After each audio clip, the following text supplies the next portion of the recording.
Bismillahir Rahmanir Rahim. Alhamdulillahi Rabbil Alameen. Wa sallallahu wa sallam ala khatim al-anbiya'i wa mursaleen. Sayyidina Muhammad wa alihi wa sahbihi ajma'een. Wa ba'd. My beloved brothers and sisters, I greet you with the greeting words of paradise. Assalamu alaikum wa rahmatullah. And I pray that these few moments that we spend can be a source of understanding and a source of inspiration for myself and you in the coming days. And we have reached a very critical point now in the development of the Islamic communities here in the West. And it is of great importance for those who are in leadership positions, especially for those who are involved in education, that we begin to look very seriously at our present condition, reflecting on the past, and also projecting somewhat into the future. And inshallah, with the help of Allah subhanahu wa ta'ala, we can stand up to the great challenges that we are facing, and especially in the coming millennium, in this time change that we are making, and with the great crises our society is facing. Allah subhanahu wa ta'ala has told us in the Quran, A'udhu billahi minash shaitani rajim, Ya ayyuhal ladhina amanu taqullaha wa qulu qawlan sadida. Yuslih lakum a'malakum wa yaghfir lakum dhunubakum wa man yuti' Allaha wa rasulahu faqad faza fawzan azima. O you who believe, have the consciousness of Allah and speak a straightforward word. He would repair your deeds and forgive you of your sins. And whoever obeys Allah and His Messenger has surely gained a mighty triumph. And so I want to speak to you today in this spirit of qawlan sadida. And that is because I would not come all this way and go through the changes that I've been going through. Toronto is getting cold now, by the way. Coming to Miami is like a sauna bath. I wouldn't go through these changes just to say sweet nothings or say something that would tickle your ears and make you feel good. We all need to feel good, but we need to deal with reality. And we need to be very honest and sincere and respectful with each other when we are speaking about our conditions. In Toronto now, our community has expanded to over 250,000 Muslims. It is expanding so rapidly that the government is in shock when they realize how many Muslims there are living in the Metro Toronto area, now called the Greater Toronto Area, and in Canada itself. A recent survey said that 20% of the children born in Canadian hospitals are Muslims today in Canada. And this is a number that was not known so well. People did not know Canada as a country where Muslims were expanding at this rate. But with expansion, we are developing some very serious problems. And for a long time, we were in a state of denial. We buried our head in the sands. And we said, no, we are Muslims. We have the Quran. We have the Sunnah. We have the best way. We are the best nation raised up for people. And the problems continued. And then, when the young people who were growing up within families, and many of the families migrated to this part of the world from the Muslim countries with the intention of only staying in America to gain an education. Some people came here just to make a little money, and then their intention was to return to the Muslim world. But with the catastrophic changes that went on in the Muslim world in the 80s, 70s, 80s, and even in the 90s, it made it almost impossible for many of the Muslims to return to their countries in Africa, in the Middle East, and in Asia because of the changes that had gone on. And then when 10 years went by, when 20 years went by, they turned around and looked at their children, and they were no longer little children running around, little Zainab and Zayd, mashallah, tabarakallah. They were now young adults. And in many cases, they had their own opinions about things, and they were American or Canadian in their outlook, as well as Islamic. And so we realized the need to come together for education. Another large faction in our community have been embracing Islam or re-entering into Islam in the Americas for the past 200 years. the African American people, as you may know, are entering into Islam in large numbers. This is not a coincidence. What you have to realize is that over 30% of the African people who were captured, who were prisoners of war, and brought to this part of the world in a state of slavery were Muslims. And what you have to realize is that not only were they Muslims who were captured and brought here, but in many cases they were ulama. It has now come to the surface that in Brazil, in the south, there was a huge slave revolt. And the Muslims actually had an Islamic state. They were ruling by Sharia. They had Baytul Mal, a national treasury house. They were doing Amru bil Ma'ruf wa Nahy anil Munkar. They were calling to the good, forbidding the evil. And the Portuguese gave them boats and let them return to West Africa. In Suriname, Dutch Guyana, in Jamaica, in Haiti, all throughout the Caribbean region, and in the United States, there were scholars of Islam, there were scholarly communities. There were individuals who were leading revolts, who were also communicating with each other in classical Arabic. In Jamaica, they found an underground society with scholars from Timbuktu and Jenne who were communicating to each other and sending documents in classical Arabic language. In America, Umar bin Said, his writings have come forward now. He was writing the Quran by heart with the Maghribi, the khat, the script in Morocco, and he was writing also Ar-Risala, the fiqh work of Ibn Abi Zayd al-Qayrawani. This is an important work in Maliki fiqh. And so these type of works were being circulated amongst the people here. But the pain of slavery, mother separated from father, language being lost, the Muslims and other religions were not able to maintain their faith, but they knew they were different. And so that feeling of being different and the hidayah from Allah subhanahu wa ta'ala has now manifested itself with such large numbers now of African Americans returning to the faith. Also the Native Americans, who for a long time were looked upon as people who were outside of the parameters of civilization. We now realize that Muslims had contact with the native people before Columbus. We also recognize the fact that during the Spanish period, when the Spanish came as conquerors, the French period, French colonial period, there were Muslims who came as workers, and some escaped and went to the native people. And so amongst the nations of the natives, there is actually traces of Islam. Right here in Florida, the Seminole Nation, Seminoles, have written records, and there are also pictures and cultural traits showing that Muslims were amongst them. A group of Seminoles, there's a book called Black Indians. A group of Seminoles went to Washington, D.C. and met with the government, and they had turbans on, and they had abaya. Some of them had openly Muslim names. This is right in Florida. And so this reality is coming to the surface, that what we are dealing with now is a transition into something that was already here, but was covered up. And so those who have understood history, those who have controlled the masses in this country, in the Western world, for the last 200 to 300 years, they recognize this fact. They know this. Secondly, they also understand that on an international level, the present economic system is falling apart. Capitalism is being destroyed, or it is going into a recession now. And Marx and Engels and those socialist and communist theoreticians who looked at the economy of the world, they recognized the fact that somewhere in the 20th century there would be a great recession and capitalism would fall apart, and so they developed this communist ideology to supersede it, but it didn't work. Communism fell apart, and especially when the Russians invaded Afghanistan and they killed the innocent Muslims, and the Mujahideen took a stand in that part of the world.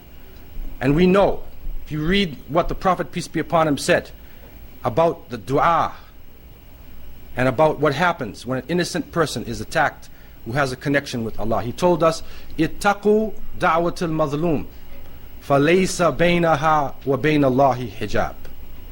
beware of the prayer of the oppressed person. There is no barrier in between that dua and Allah subhanahu wa ta'ala. And so the Soviet Union fell, and communism as a viable way of life is falling apart. Even Fidel Castro's Cuba, which was the seatbed of socialism in this part of the world, it's falling apart now.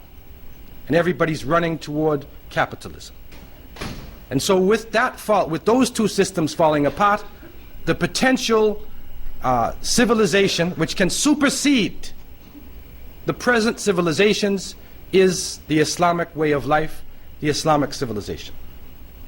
In the last millennium, the year 1000 of the Christian era, and they're speaking about millennium and how important millennium is. But the last millennium, the largest city in the world was Cordoba, in Spain, that was known as Al-Andalus in that time. That time there were over 1 million people living. You could walk in any direction for 20 kilometers and the streets were lit, lights, running water, universities, public baths, and the great scholars and those who sought civilization and education from throughout Europe and different parts of the world would go into Seville and Toledo and Granada, Valencia, and also to other parts of the Muslim world in order to get an education. The same way we come to the University of Miami today. We go to Oxford or Sorbonne. We go to the non-Muslim capitals and we take off our Islamic lifestyle and we become like them, seeking an education to go back to our countries. The last millennium, the scholars of the world would throw off their cultures, learn Arabic, learn how to make wudu and clean themselves, and learn to write properly, and then go amongst the Muslims. Then they would take that back to their countries. And if you can really go into the source books dealing with civilization, the Renaissance, the new coming to life of civilization in Europe in the 14th, 15th century, you will see it is the legacy of the Muslim world. Now, one of the important parts of this civilization that I wanted to just focus on, without going into details into that understanding, is the fact that Muslims were able to develop a type of Tawheedic, all-inclusive educational system. That is, that through the concept of Tawheed, of oneness and unity, we not only saw that we were creations under Allah, and that there's one God, but also we related to knowledge from any part of the world. That this hikmah, al-hikmah dalat al-mu'min, that hikmah, that wisdom and knowledge, wherever it comes from, is the lost property of a believer.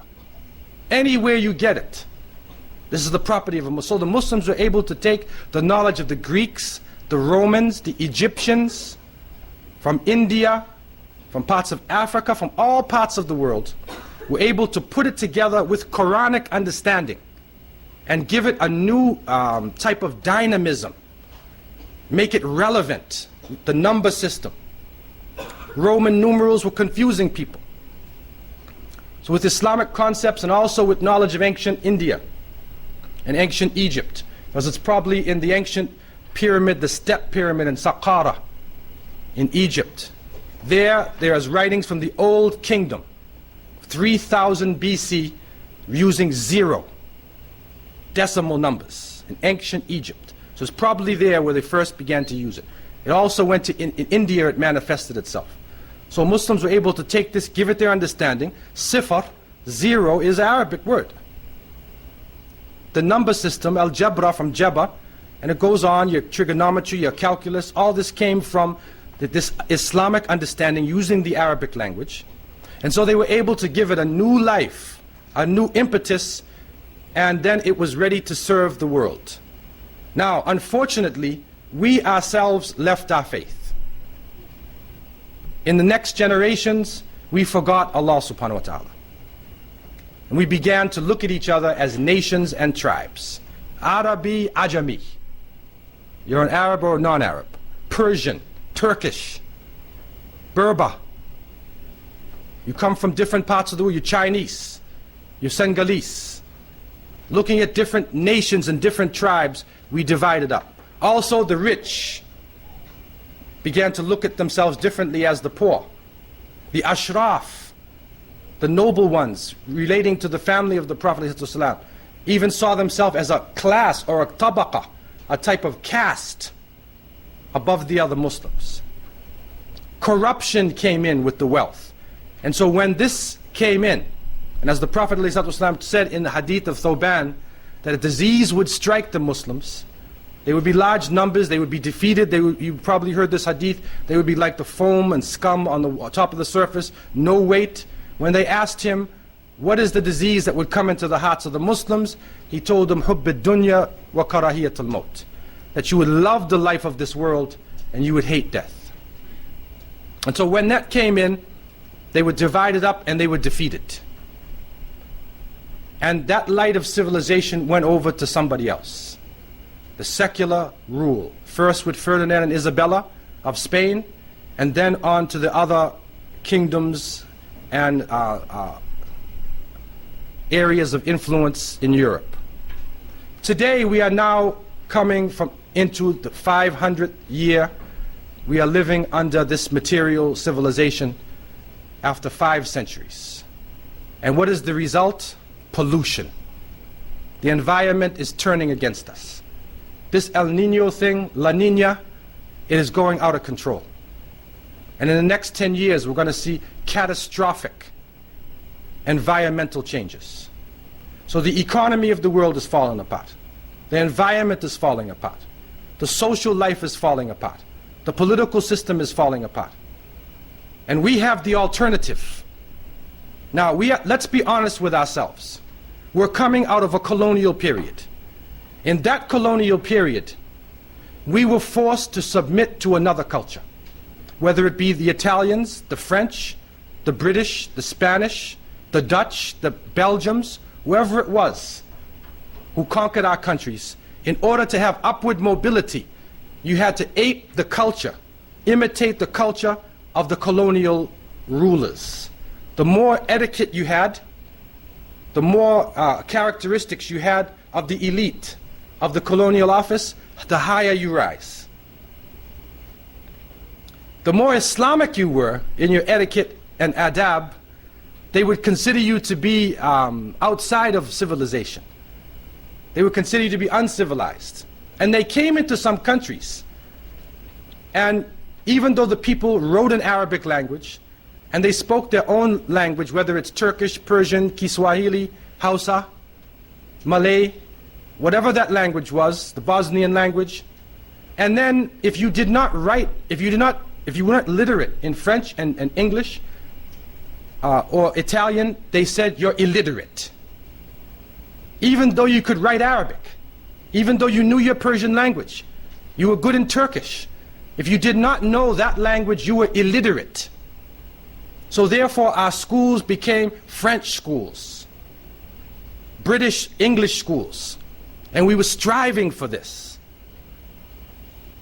In some countries, even officially, when high school students would take tests, they would send you to medical school, the best students, engineering school, accountancy, law school, and the ones who could not make it on the test, they send you to the Quran school.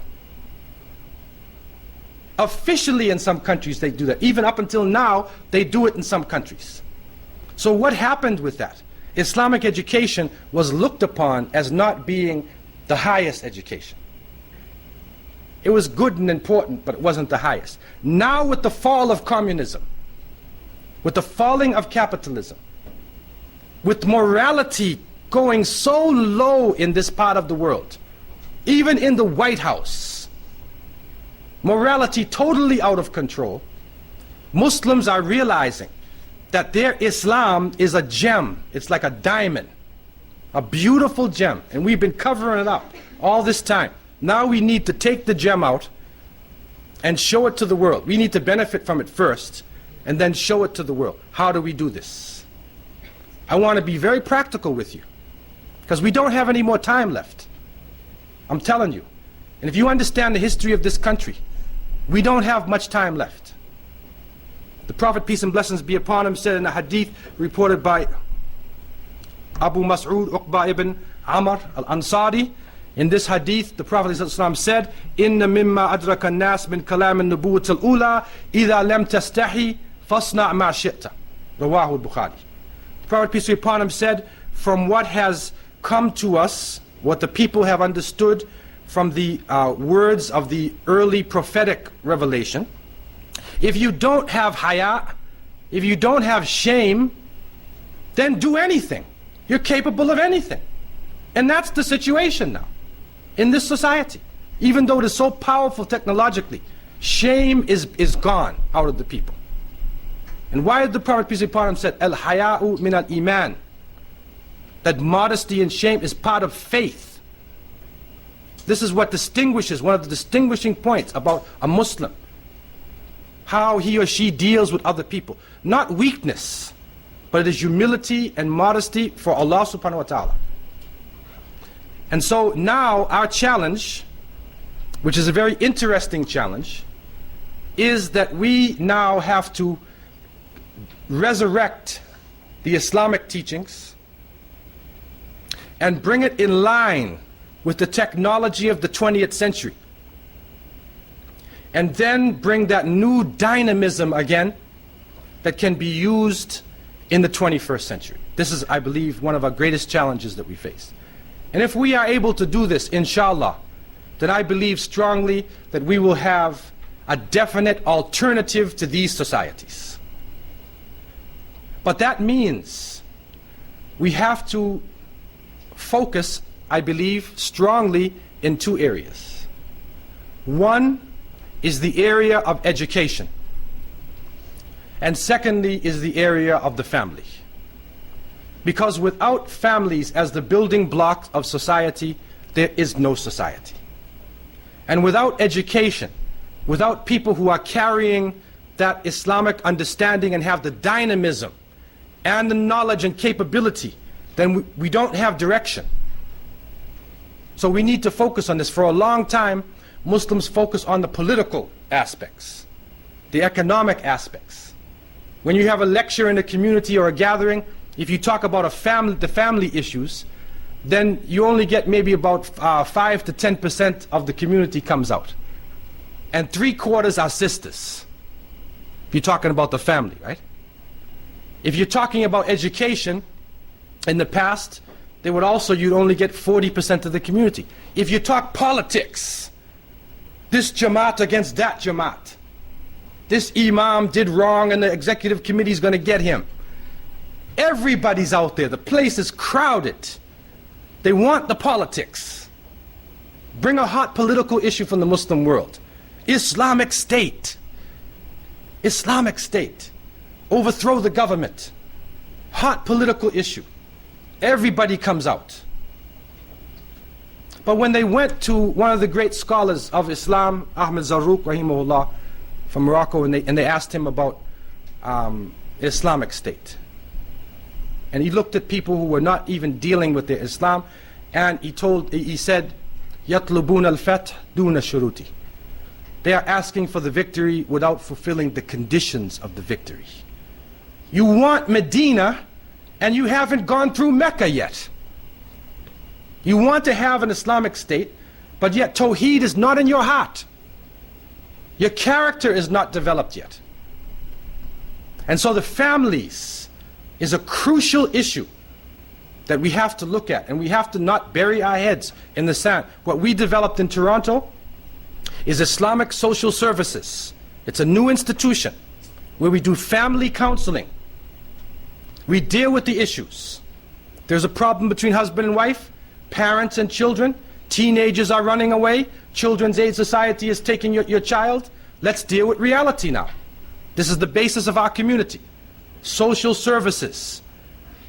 Those who are involved in social services have to have confidentiality. That means they have to keep the secrets of other Muslims. We have this bad tendency amongst us that we talk too much. We talk. And especially people from the same nationality. I had people come in, a person came in from Bangladesh, and they said, okay, I'll tell you my problem, but don't tell the Bengalis.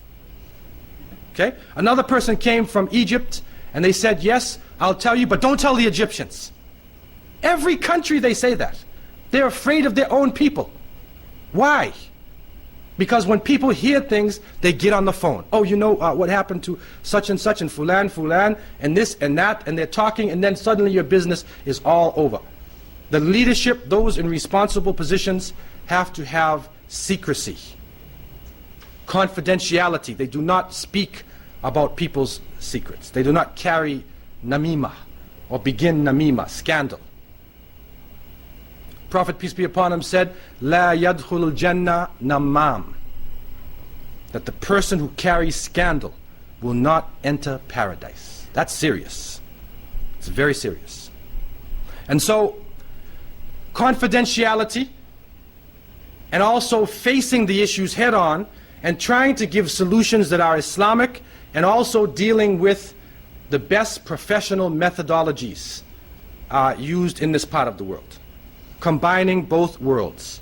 And so doctors, social workers, lawyers need to come together with imams, community leaders, and work together now to solve the family problems.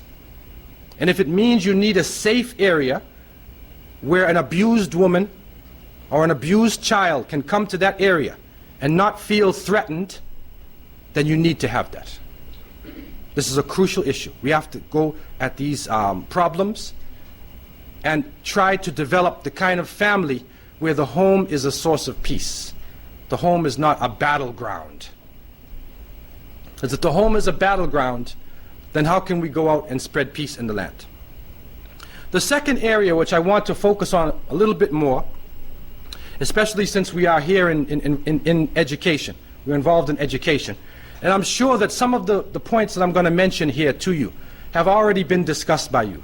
This is not, I don't believe that what I'm saying is something new. But I want to just give you some ideas that we have come across in our struggle in education in Canada, in that area, and what I've seen over the years traveling in the communities. And this is making Islamic education relevant to the society we're living in. How can these courses that we're doing become relevant? Because we need to have that. One of the problems we faced about our Sunday schools, our weekend schools, is that the children started to get really bored. And everybody's memorizing Falaq and Nas and Qul Huwallahu Ahad.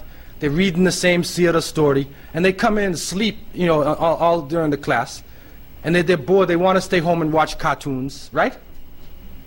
This is what we faced. This is not you, though. I know that's not you. This is our community. They want to stay home and they want to watch cartoons. So we have to think about, you know, making Islamic education relevant. Also, we have to think about our goals. What are the goals that you're moving toward through your education? That's important when you set your curriculum, that you have something in mind as an objective. Where are you going with this? Number one, we need to try to provide access to original sources of Islam. We have to begin to get our youth interested in going into original Arabic sources, that they can have a taste of the Arabic language and they can begin to love the search of Arabic language. And that also means Arabic-speaking people. That's what it also means. Because many of the Arabic-speaking countries, in their street language, the Ammiya, what we call Patois here, it's very different than Fusha. Ma'araf, Shahaga, Awlek, all types of things people are saying. You know what I'm talking about, right? We're teaching Masmuka. Some country they say, Ish Ishmuk, Ismuk A, Shinnu Ismuk, and all these different things, right? For Masmuka. Okay, now we want to teach classical Arabic. So even an Arabic-speaking person can begin to get the taste of Quranic Arabic and then converse with others in this. Through this knowledge, we can begin to get access to the original sources. That gives us access to the original sources. Secondly, and these are some broad objectives, we need to separate Islam from culture. Islam from culture.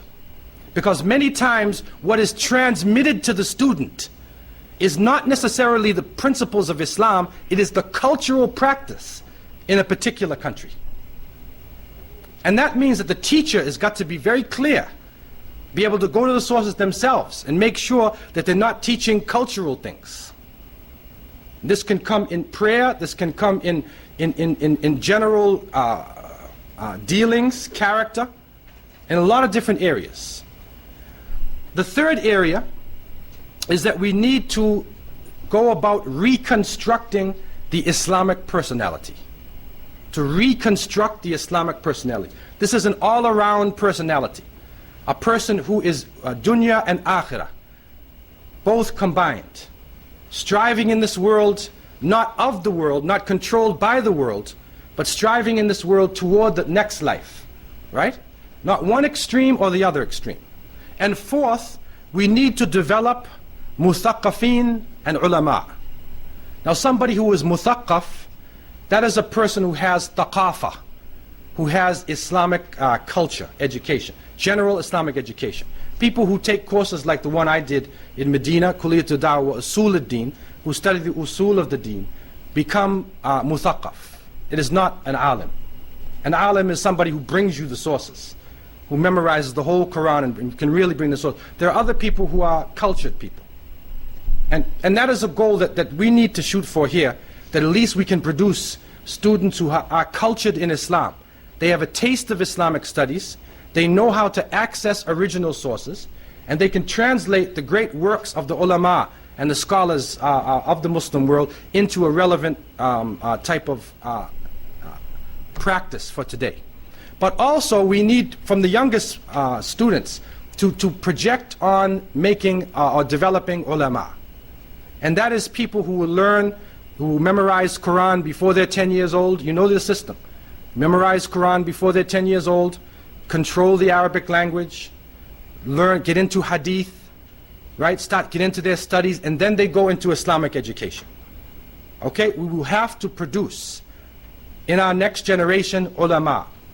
And I want to stress here that the ulama are not just men, that they're also women. And I say this because if you look at the isnad, you look at Imam al-Shafi'i, Imam Malik, you look at many of the great scholars of Islam, you will find that there are women who also taught them. And we were studying a book of Sidi Ahmed Zarruq, rahimahullah, of Fes, and one of the great scholars in Morocco. And within his isnad, that one of his greatest teachers was his grandmother. His grandmother.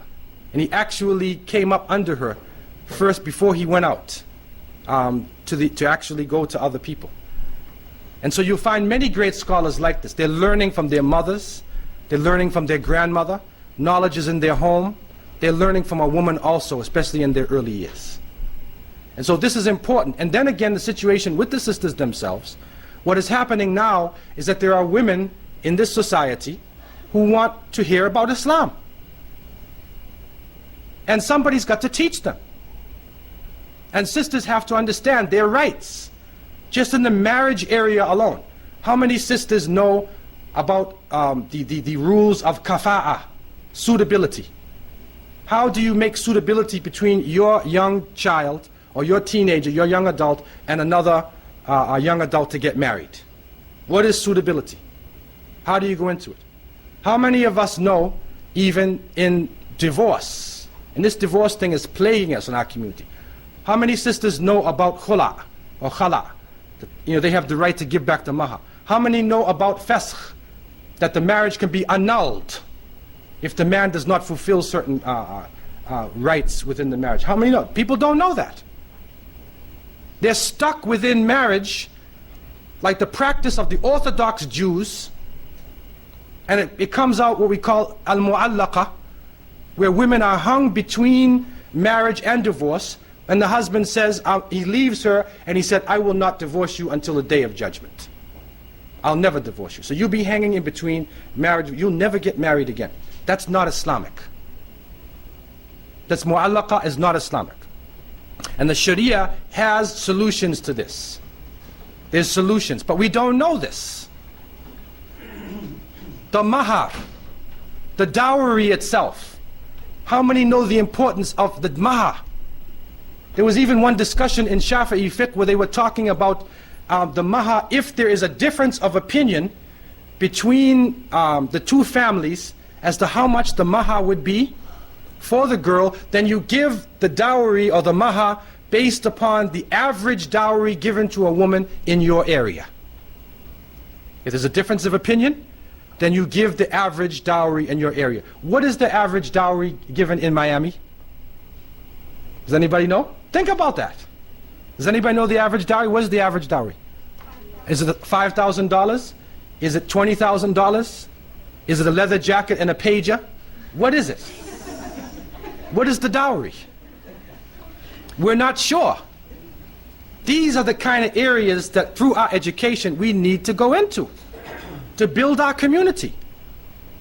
Okay? So therefore we need to develop these type of leaders. Now some of the relevant areas of emphasis. I want to just put out a few areas of emphasis that we can emphasize on in our education. One is, as I said before, developing a sound basis in classical Arabic. And that is to nurture in the students the 4 skills: reading, writing, comprehension, speaking, comprehension meaning hearing and speaking, to develop these skills. And right from the beginning, we need to try to develop in the students speaking, a basic hiwar that can go on between the students, so they're using their Arabic. Even ma hada kitab, masmuka ismi Abdullah, masmuhu ismuhu Ali. And they're talking like, min aina anta, ana min Amrika, aina Amrika. And then they're going on, so they're using things. If they know this, min aina anta, ana min Amrika, if they're using that, they know jumla ismiya. They know a noun sentence. They can use a noun sentence. They didn't have to put the verb to be in that sentence. So they have learned a grammar rule. If you try to teach them jumla ismiya, you'll frighten everybody out of the room. Because Arabic grammar can seem intimidating. But if you start to use it, it's logical. It's logical language. English is illogical language. GHT and PH and all these letters that are written and not pronounced. And you have to learn so many exceptions to the rules, right? Arabic's very logical, but you got to learn the rules. Right? Once you know the rules, then you can get into the Arabic. So to emphasize this. Secondly, ulum al-Quran wal-Hadith. That we start to learn the ulum. That we learn something about the Quran itself, in the sense of how, when it was revealed, what types of verses are there, Meccan, Medinan verses, the ulum al-Quran, the tafsir, start to go into the taste of the Quran, right? And then also into the hadith, that we start to go into the hadith to get an idea, give the students a feel of hadith. What is isnad? How this chain of narrators. What is a good hadith and what is a weak hadith? What is a strong hadith? Give them a taste so they can start to see how beautiful this ulum al-hadith really is. In looking at the Quran itself, again, we should be very sincere to it. We should have tahsin tilawatihi, itba' awamirihi, wa tadabbur ayati. That we should have beautification of the reading of the Quran. We should read it with tajweed, right? Tajweed, or tartil as they say. Right? Tajweed al-huruf wa ma'rifatul wuquf. Right? Tajweed al-huruf. That you give the proper rights to the letters and you know the stops. How to stop and start. Tajweed. Everybody needs to learn that. But also, we need to learn that we have to follow it. Because many times we read the Quran, but we don't follow the verse. We don't love the Quran. As the Prophet, peace be upon him, said, the time would come when people would be reading the Quran in melodious tones and it wouldn't go past their throats. Okay? Wouldn't touch their hearts. And lastly, tadabbur. We need to reflect on the verses. Learn to reflect on the Quran and reflect on the meanings. The third area we need to focus on is practical sessions in Tawheed. And that is the oneness of Allah, because that is the essence of Islam itself. And we need to focus in this society that our essence is not just certain clothes that we wear, it's not just certain language or food that we eat. The essence of being Muslim is the one belief in one God. And we accept all the prophets and the Prophet Muhammad as the last prophet. So this needs to be a practical tawheed, showing tawheed amongst the prophets, showing tawheed in other nations. You can also show tawheed. Then showing especially what they call tawheed al-ibadah, and that is the unity in worship. How tawheed plays itself out in your worship, not only just in salat, but in your dealings with other people. And tawheed al-ibadah goes into even magic, superstition, all the different forms of shirk that can come into the ummah. This is one of our great problems now that's holding us back, is that we're afraid of everything except Allah. Afraid of the night, afraid of jinnis coming inside of us, afraid of magicians putting spells on us. Right? We're afraid of these things, man. You start talking about the jinn amongst people and everybody's eyes gets big. Their eyes get big. He said, yes, last night I saw the footprints where they were backwards. The feet were backwards and they're walking. And I heard sounds outside. Something happened to me. I have a headache, Brother Abdullah. I have a headache. He's stressed out. He's got 2 jobs. He's a victim of stress, but he thinks the jinn is inside of his head. And so, to have that belief in Allah and to have that feeling, that connection with the Creator.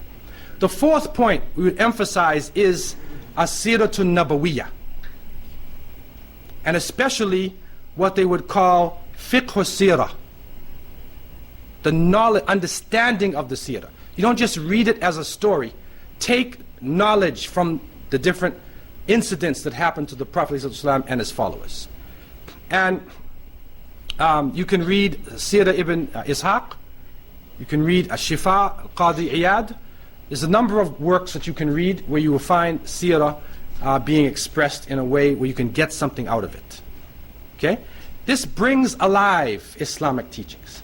Seerah is important, and we use this as one of our main subjects for the students. And that is because the young people here, especially those who watch television a lot, and that's just about everybody, they're used to watching stories. Everything is a story. The hero is there, and his family is blown up by this wicked guy, and now he's going to go get him. He's got to get the evil people. The aliens have just landed over there, and so they see a story. And it comes to a conclusion. And some of these stories even teach them something. Unfortunately, they're teaching them the wrong ideas. But they'll teach them something with that story. When you tell some of the stories of the Prophet ﷺ, it's not just a story. It teaches something that we can learn from. If you go deep into it, it teaches tafsir, it teaches fiqh, it can teach hadith. Everything can be inside of the seerah. Also, you can teach what is called the stories of Sahaba, radiyallahu anhum. And there is a work by Abdul Wahid Hamid, which is in English, called Companions of the Prophet. If you can't go to the Arabic sources, you can go to Companions of the Prophet, and there's female also companions, Sahabiyat. And these are practical stories. And when the children hear this, then it's an example of somebody who did something. Then you can go through Islamic history, and you can look at different individuals in Islamic history, and you can follow their lives. Tariq ibn Ziyad, Salah ad-Din al-Ayyubi, many different people throughout history. You can see their examples right up into recent times. And these can be used. Number 6 is basic fiqh. Basic fiqh. Simple, practical fiqh. So the students can begin to taste what fiqh is and to know how to make their prayers properly, tahara, and all these different aspects in a simple way. But I want to stress that we need to have tolerance between schools of thought. There's a problem happening in some parts of America where people are now getting themselves fortified around schools of thought. So I am a Hanafi, I am a Shafi'i, I am a Maliki. And in some cases they look at each other, you Shafi'i? Some people say, they came to me and they said, can a Hanafi marry a Shafi'i? Right? As though it's like 2 different religions. Okay? They're fortifying themselves. Yes, you need to have a school of thought as the basis of your fiqh, but not to be intolerant. There's another new wave that says no school of thought. Don't have any school of thought. Don't go to any of the scholars. That's another extreme position. This extremism. Because you cannot negate the great scholars of Islam. Okay, at the same time, you have to go back to the scholars themselves and see how tolerant they were of each other.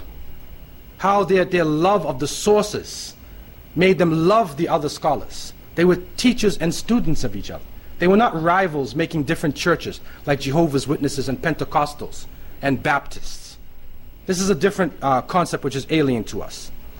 The seventh point is that, also in fiqh, halal and haram. That we need to have general courses in halal and haram so the students have a practical application of halal and haram in their life. Number 7 is the sunnah in akhlaq, character, and mu'amalat. Okay, that we have emphasized for a long time ibadat, how to pray, how to fast, but we need to emphasize now character and dealings, interpersonal relationships, mu'amalat. And there's a whole body of sunnah in this area. How you deal with people, how you address people, your respect for each other, respect for children, for adults, adults for children, men for women, modesty, how you deal, mu'amalat, how you do business. There's a lot of different areas of the sunnah in this field. 8, knowledge of the environment, fiqh al-waqi'. And in that you need to have a general history you look at history from an Islamic perspective. Also, we need to look at the history of this part of the world to get a general idea with an Islamic perspective. What is the history of Muslims in this part of the world? That's an interesting subject. Because you might not know, there might have been Muslims right here in the same place when there was no university, in a little masjid. And they tried for 50 years and then they got lost. You need to know about them, so you don't fall in the same trap that they fell into. Now, coming to a conclusion, some of the supplementary aspects of Islamic education. One is, as much as possible, we need an Islamic setting. You need to have an Islamic setting. And you need to try to set things around you, to start to appreciate some of the Islamic, even in designs and clothing, in your food, and whatnot. You need to go into your culture. Our children are in great need of culture, because our culture now is becoming the Dajjalic culture of the West. Even in Mecca and Medina, they have Pizza Hut, McDonald's. It's all over the place. So we need to get them to appreciate other parts of Islam. In many Muslim countries, for a hobby, Muslims used to do calligraphy, khat. And they learned how to do the khat, very beautiful. Now it's basketball, right? Baseball. Okay, it's good to be athletic, right? But if that's your main hobby in life, you want to be Michael Jordan, you got a problem. Because only 1 in a billion are going to be like Michael Jordan in this society. And a Muslim is not going to be able to do all the things that he had to do to get that money, because we have limits. Okay? And so, hobbies, Islamic hobbies. Okay, this is an important thing. Culture. Even making pottery. Okay, designing things. The Muslims used to design. Go to some of the Muslim countries. Go to Syria. Go to Bornu in eastern part of Nigeria. Go to Morocco. Go to some parts of Pakistan and look, even in the furniture, there's Islamic design. In the clothing, there's Islamic design. We had this before. We had a taste for Islam, where our Islam appeared in everything that we were doing. Even in food that is given out to you.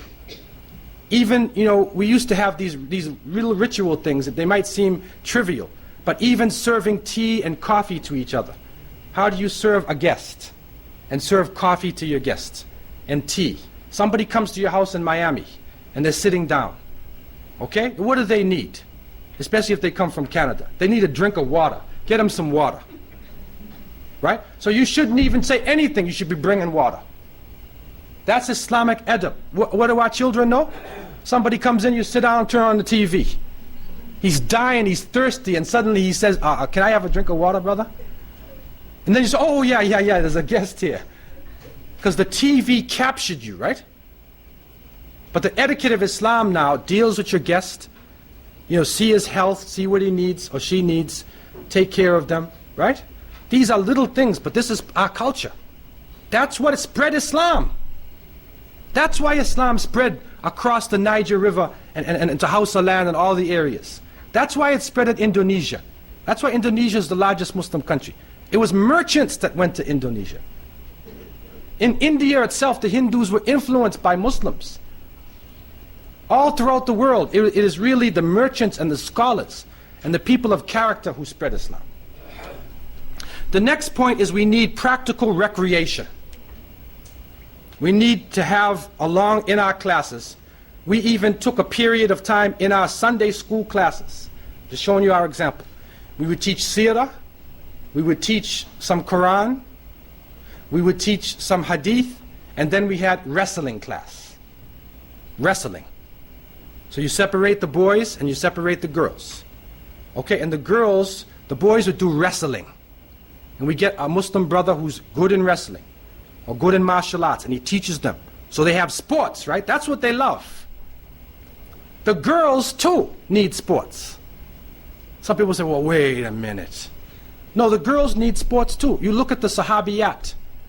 Read about the Battle of the Trench and read about Muslim women. You see they fought also. They knew how to fight. They lived a tough life also. In Toronto, we had a rapist who was targeting Muslim women. Only Muslim women he loved. And so we started Wendo classes, which is women's self-defense. And a woman comes in and she teaches the sisters they can still wear loose clothing. And she teaches them how to defend themselves if a rapist comes, how you defend yourself, what you do. And even at the end of the course, the sister broke the board and said, Sister Zainab broke the board in May 22nd, 1998. And some sisters, as you may have heard before I said this, some sisters put it over their bed, in their bedroom. So next time they got into an argument with their husband, he looked at the board. And he said, MashaAllah, tabarakallah. Wa amruhum shura bainahum. We will solve our problem in mutual consultation. Right? He looked at the board. That's Zainab. Right? So practical recreation. Riding, horse riding. Take them sometimes for horse riding.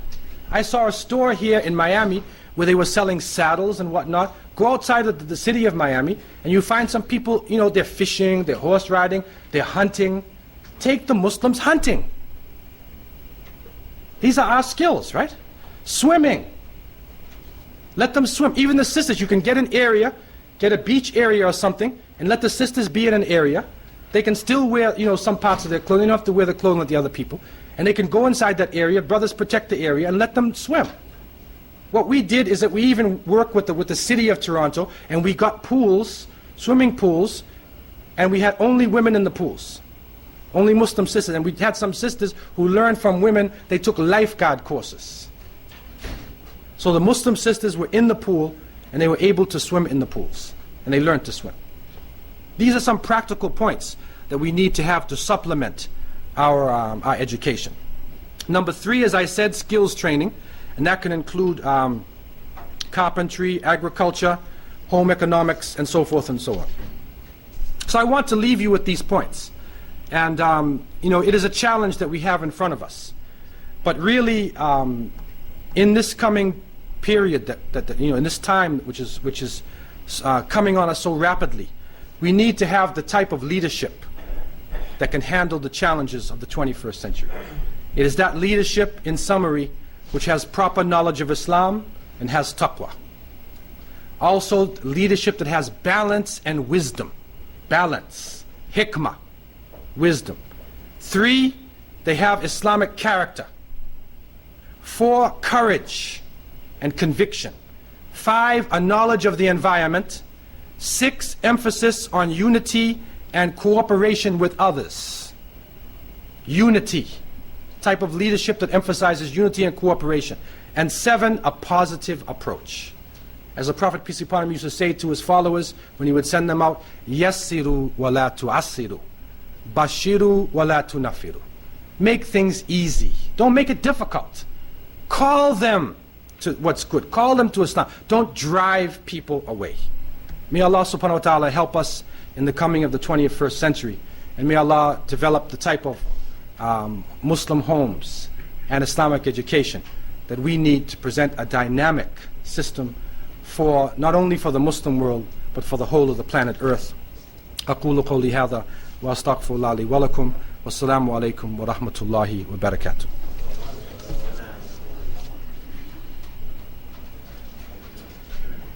Thank you, brother. Do you accept the questions, brother? Yeah, sure. Any questions?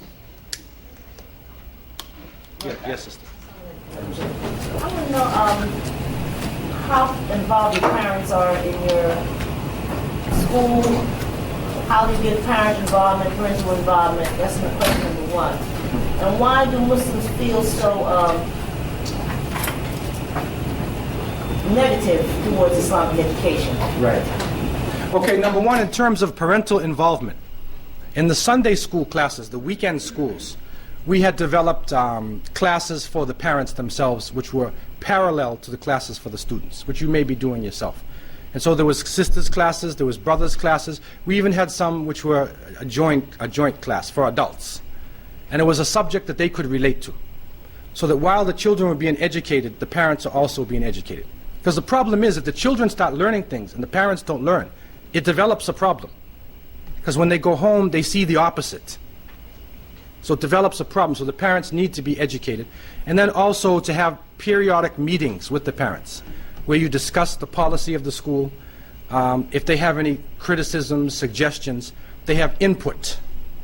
They have direct input into what goes on in the school. Periodic meetings that they would know. They receive a communique, and they know that at this time of year there would be the parent-teachers meeting.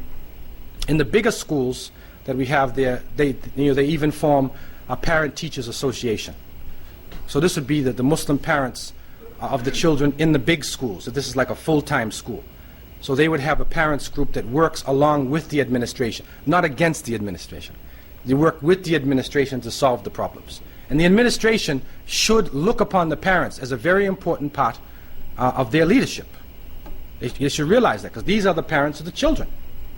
And that's very important. In terms of the negativity with Islamic education, as I said at the beginning of the talk, in the Muslim world, people are coming out of the colonial period. And during that period, Islamic education was looked upon as inferior education. Even though people are religious, they were religious, but still they looked upon deep Islamic education as not relevant to technology and the changes in society. And in some ways it wasn't relevant, because it didn't deal with the science. It went away from science. So some scholars even said that the earth is flat, up until the 80s. Big scholars. They said the earth is flat. They said nobody went out in space. They're liars. They're kadhab. Okay, so when people who were involved in technology heard that, they say these people are ignorant. And so a gap developed between the professional people who were educated in the secular system and the people who were educated in the Islamic education system. So that developed. Now that gap is closing and people are coming together.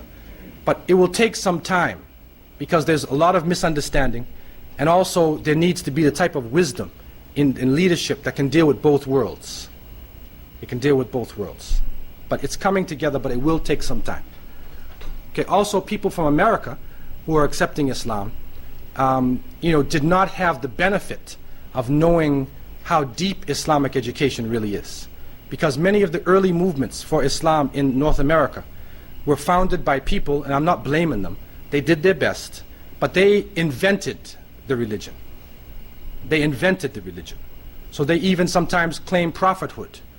And they invented how to pray, how to fast, how to do everything without going to the sources. Now they were trying to survive, right? But they thought it up themselves. And that's not the way Islam has been transmitted.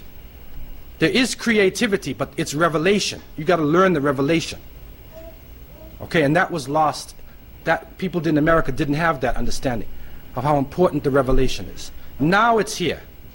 Now it's widespread now. And so people are now realizing the importance of learning classical Arabic and going to the revelation. Yes, ma'am. To add on the question to the sister, we do understand that all the stakeholders of the Islamic education should be involved. And we do have the classes for the adults. Yeah. But the problem is how to motivate the parents to bring them over here. Yeah. I mean, that's the major problem which we are facing right over here. How to motivate that? Sure. Well, to be honest with you, brother, I don't claim to have the answer to this. Because even in our own area, somehow the parents are not motivated enough. They don't realize the seriousness of it. Because in many cases, they think that their main thing in life is working, or just cooking food and whatnot. And these are important aspects of life, obviously. But the Islamic education is crucial. Because why are you cooking the food? How do you cook it? You got to know halal, right? How do you earn your money? You got to know halal and haram. You see? So these are important things, but how to motivate people? Again, if you have some diversified type of, classes, interesting topics, maybe you can get people out, like that. And with the youth, recreation to active sports type things, that can get the youth out to a lot of the programs. But really, this is a general problem within our community. I think, unfortunately, they're going to be motivated by the American society. Because, this society is going through some big changes. And so people are going to realize Islam is a survival kit. It's a survival kit. And that's why there's more people coming now. Yeah, I do realize, the parents do realize that it's very important that their children get Islamic education. But as you said, they bring over here and they go to the shopping center. Yeah. That's the major issue. And whenever we had formed the parents organization, I saw people who were very active one day, they disappeared. So I'm scared of having a PTA. Yeah. Except only one person is still here who has been the president of the PTA. The rest, whoever got elected as the president of the PTA, disappeared. Yeah. Well, the major challenge is here. It's a challenge. But, you have to try to continue. Because it is a necessary element. Try somehow, if you get a speaker to come in, Dr. Ahmed Saka who comes or whoever comes, have a session with him with the parents. And so they might come to listen to him. If you have somebody like that, and then send a flyer home to the parents. Say, this is your session now. You have somebody who's going to talk to you. Like something like that, some ways of motivating them to come out. Okay, the floor is open again. Anybody else? Yes, brother. Well, to this, what do you think of the administration of the school? Sometimes if they are very strict, then this may scare the student and the parent, If they are too lenient, then this also make the thinking lose. And True. And that's exactly what we are really facing, So from your experience, what you can... Well, this is where balance is required. And this is not easy. Because many of us, when we think of Islamic education from the Muslim world, you think of the asa. He doesn't know the thing and you beat him. He doesn't know it, beat him. That's what a lot of the Quran schools were. You don't know your lesson, they're beating you every 5 minutes, they're beating you. Okay, so, and they train students through terror. Then on the other hand, you have people who are super liberal. And they allow the students to do anything. And some of these public schools, I don't know about here in Miami, but in Canada it got so bad they're carrying weapons in class, they wear all these strange clothes to school and they're walking around, no respect for the teachers. It went the opposite direction. So now we need balance. We need balance. And this again it requires some creativity or like a flexibility. It's not easy. But the administration needs to be strict and needs to be disciplined. There's got to be adab and etiquette and respect. If you don't have etiquette, if you don't have respect, you're finished. The children have to learn respect. At the same time, there's got to be love. It's got to be motivated out of sincerity and love and care, not like terror, not terrorizing them. And that's not an easy thing to reach. It's got to be a combination and a balance of the two. Okay, any other questions any sisters have? Talking about motivation for parents. Yeah. It doesn't work with very young children. But the motivation came from my son, who just flatly said, if you're not going to come along with me to the classes, I'm not going to go. That's right. So here I am. I'm coming every Sunday because MashaAllah. Okay, that's good. That's right. And motivation can come from children too. That's And right. It is that. It's simply that he would not go if I don't go. Yeah. You mentioned information going back to sources. Yeah. There's 50 different books and everything. Do you think nowadays we can have a CD-ROM that me as a Muslim, I have a question about marriage, I type it in, I have the sources right there. Is there something out there right there? I don't see that out there, but maybe, any kind of subject matter, that's the way you do research. Well, there are CD-ROMs which are being developed now, that bring, a lot of discussions in it. But, Islamic education, like any serious discipline, requires people who are educated properly. For instance, if you wanted to have an answer to brain surgery, and you have a CD-ROM that tells you which part of the brain to operate on. If you don't know medicine, they're talking Chinese to you. It's a language you do not understand what they're talking about. So therefore, there are CD-ROMs, but you have to learn how to use that knowledge. You have to learn, you have to go to the usul, the foundations and the fundamentals of the subjects in order to appreciate the subject itself. Because sometimes when a person makes a fatwa, it is based upon a whole foundation of information why they come to that decision, that they've come to. Well, you mentioned dowry and so forth, and you mentioned Right. taking the average. You could just the subject in there, and you can have all this information right there. Well, people are working on it, and there are books, it's like Fiqh Sunnah, which is translated into English. There are books like that have tried to bring together the information for you. The books, And seems to be going towards. right, well, I don't have full knowledge in that area itself. The subject. The alim was one called the alim. There's another question, brother.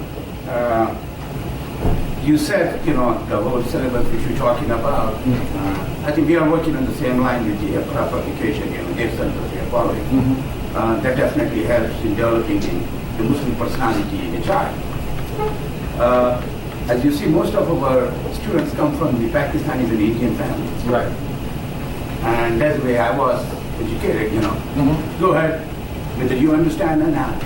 Read Quran, complete the Quran so that we can have a big function. Right. And tell everybody the child has to read the Quran. Yeah. That we cannot accomplish at Sunday school. And that's a major problem which I get the criticism. I'm sending my child for 2 years, 5 years, and still he or she has not completed the Quran. And how you answer that? That's not our focus, too. Right. Well, people, again, we have to separate Islam from culture. And some of the things that we did in Muslim countries were actually cultural practices. And because, in Arabic-speaking countries, to read the Quran like that with no understanding, people don't do that because they speak Arabic. So that's sort of a cultural thing. And so some people would just read through the Quran itself and just read it, and then they finish and they do the khatam, and whatever, and then mashallah, and that's it. But today you need the knowledge of what's in the Quran as a survival kit to use it. Now, this does not take away from tajweed, tahseen tilawatihi. Everybody should learn tajweed. This is crucial, and it should be part of the curriculum. What can be provided, what some people do, is that in these Sunday schools, we don't have enough time to cover everything. What they do is they have, after Asr, they have a teacher, they'll hire a Quran teacher, and every day or every other day or twice a week after Asr, at a different time than the big class, that teacher reads Quran with them. So the ones who want to do that, they can have the Asriya after Asr classes, where they'll read through the whole Quran with a teacher. Because those teachers need to have total focus on what they're doing. They're not teaching all these other subjects. But when we're in a greater community, there's other needs. There are other cultures, other needs. So those who have that need, what we have done, you hire a Quran teacher, and then at a different time, you go specifically for that Quranic reading. You come to the general class for your general Islamic studies and your knowledge. Then that way maybe you can overcome it. Yeah. Why do you have a program every Sunday and a full-time school? Or just a Sunday school? Well, in Toronto, there's full-time and there's Sunday classes also. Unfortunately, because of the size of our community, and it's probably the same here, some people cannot afford to go to the full-time school, or they're too far away. We don't have enough schools. So the ones who can't afford it then would send their children to school, like in some masjids have Quran class after Asr. So they'll go after Asr. And on the weekends, they'll have a Saturday or a Sunday class where they get together like that. to fill in. But really, we should all be striving toward full-time Islamic education. There's no way around this. And as the American public schools get worse and worse, we will realize there's no way out but to put our children in full-time Islamic schools where they get a good academic education too, where they learn the math, they learn the science, they learn English, but at the same time they're in an Islamic environment, peer group is Islamic, right? And then they'll learn some Islamic studies at the same time. And hopefully eventually it will become integrated completely, where it's a really totally Islamic type of education. Question. On top of tagging along on the question of motivating the whole community, we have a problem in the community where we have to motivate the whole community. And they all say they want a mosque, they want a mosque, they want a mosque, they don't come out. And we're thinking, is this mosque going to be empty? You know, we're building mosques everywhere, and it's left empty. Right. People are not coming out. Mm-hmm. And then we have a problem with if someone gets involved in doing a particular thing, you know, helping and stuff, others will sit back and say, oh, let them do it. You know, that's a big problem. Yeah, it is a problem. And really, the masjids have to become practical centers. You know, we have a tendency to want to build mausoleums. We have many beautiful masjids in the Muslim world. The Blue Mosque in Malaysia, Masjid al-Aqsa, so many, you know, masjids in Cairo. And so we want to build something like, you know, Amr ibn al-As in Cairo, some huge giant masjid we want to build. And that's not practical for the situation we're in. And when you go back to the time of the Prophet ﷺ, the masjid was small. You could bang your head on the ceiling if you were a little tall. It's a practical small building. So, you know, a complex that has masjid, school, also recreation facilities, gymnasium, should be attached to the masjid. Then the youth will come to play basketball or to play soccer and other things, and then they can make salat when it's time for salat. So, you know, we have to be very practical, you know, when we're looking at the new structures now. And there are many engineers now, Muslim engineers, who have developed very good patents, good, you know, ways of simple Islamic architecture, where you can get a practical building that doesn't have a big qubba dome on it and a giant minaret, but can have basic Islamic design and a practical functional building. And the activities have to be very practical ones, you know, that the students and the parents can be involved in. Okay, any other questions anybody has before we close? Yes, ma'am. Can you search the internet for information? Yes, there's a lot of information on the internet now. However, you have to be able to distinguish between those good things and those bad things. Unfortunately, from my experience with the internet, the shaitan is really powerful on the internet, man. And there's even some people that are so wicked that they put Islam, you know, on their website, and they're actually talking against Islam. So you have to find the good websites, you know, that Muslims have checked for you, you know, that you can go into them, so you won't get one of these devilish type of things, because there's no control over this, you know, over the net itself. They can't control it. So, you know, yes, you can get information, but try to get good websites. And some of the brothers are here from the MSA, from the MSO. You know, they can give you some good websites, inshallah, you know, that you could access. Okay? Yes, yes, ma'am. This question about funding and something that you mentioned earlier, that some Muslim family could not afford to send their kids to private schools, or also we don't have enough schools.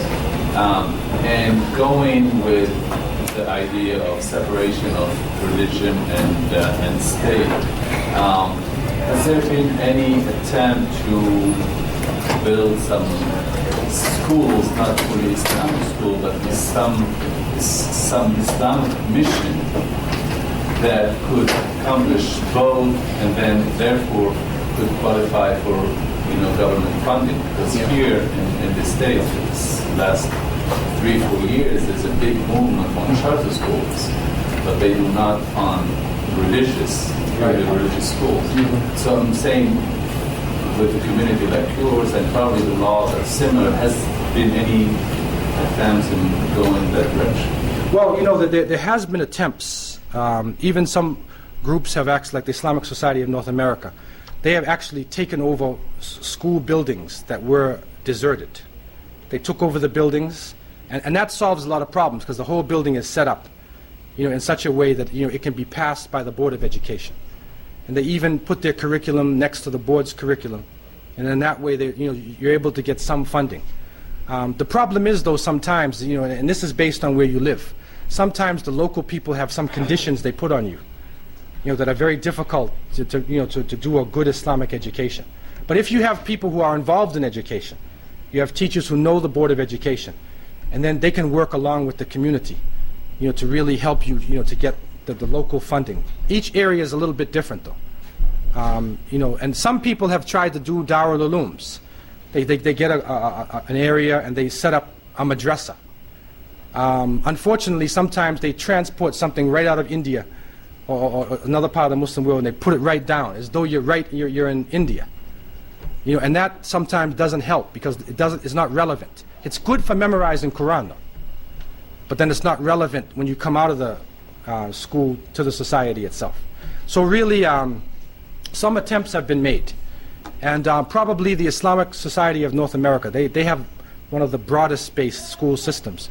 Recently, Brother Yusuf Islam, there was a meeting with Brother Yusuf Islam and Abdullah Idris and a few other people, two teachers from South Africa, and Brother Bilal Phillips, Abu Amina, and myself. We were in Toronto, and we met about Islamic education.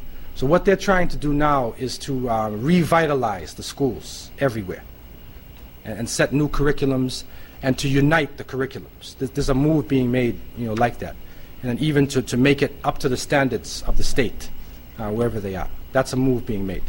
That was recent, actually not recent, it's almost a year now. I was in Detroit, and I met two principal, Muslims. Then they qualified for, charter schools. I mean, they teach them basically the curriculum, but they incorporated, few subjects, not a lot. Like Arabic was taught in those schools, and some basic religion, they say religious teachings, without being specific. Yeah. And that way they were able to get it. No, that's in Detroit. Yeah. Detroit has a very large Muslim population, over 1 million Muslims in the metropolitan Detroit area. And so they have political power. And so they're able to get, there's Yemenis communities and Lebanese communities that have been there for like 50, 60, 100 years. So they have the power to be able to, get certain assistance from the state and whatnot. Eventually here, if Muslims unite, we can also get some benefits, from the taxes that we pay every day. Can I ask you last question, brother? Because there's time for us to close this too. If I can educate my children at home with the private tutor, is it okay? I don't have to bring it on Sunday. What is the importance of the Sunday school? Well, the importance of the Sunday school is that Islam is a way of life. And so therefore it's not just information giving. There's peer pressure, and there's also interaction with other Muslims. That's part of our Islam. Because if you learn, if somebody says to you, you're supposed to be generous, you're supposed to cooperate, وَتَعَاوَنُوا عَلَى الْبِرِّ وَالتَّقْوَى. How do you do ta'awun? If you don't have anybody to cooperate with, you'll never learn how to share. You see what I'm saying? But when you're here, you interact with each other. How do you learn to lower the gaze? How do you learn to be modest? Even sometimes you learn how to dress. You learn things from seeing other Muslims. Also, it's important for the young people, their identity. Their identity. Who are you? If we don't enforce in them, you're a Muslim, and this is a group of Muslims, that's your community, then they start seeing themselves as somebody else. And when you watch television too much, you'll start seeing yourself like somebody on television. Then you got a real problem. So therefore, the society of Muslims, interaction with the society of Muslims is a very important element of education, because Islamic education is living education. It's not just information, right? It's information and practice, and especially the character. We emphasize in these times the character, mu'amalat, the interrelationship between people, and our group as a society. So I want to end at this point, and I pray that you would be successful in your striving here in your school, and that Allah would bring us all together in unity and protect us from the fitna of the 21st century. أقول قولي هذا وأستغفر الله لي ولكم والسلام عليكم ورحمة الله وبركاته.